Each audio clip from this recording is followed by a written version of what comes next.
İyi günler arkadaşlar. Kanalımıza hoş geldiniz. Bugün yine sizler için yepyeni videolarla karşınızdayım. İki başarılı oyuncularımız Elçin Sangu ve Barış Ardus'tan güzel paylaşımlarını sizler için hazırladık.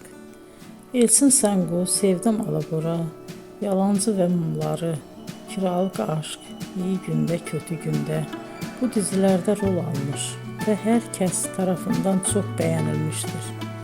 Biz de Elçin Sangu ve Barış Ardus'tan en güzel sempatik fotolarını sizler için hazırladık. Bu karelerin devamını istiyorsanızsa emeğe saygı olarak kanalımıza abone olup yorum yazmayı unutmayın arkadaşlar.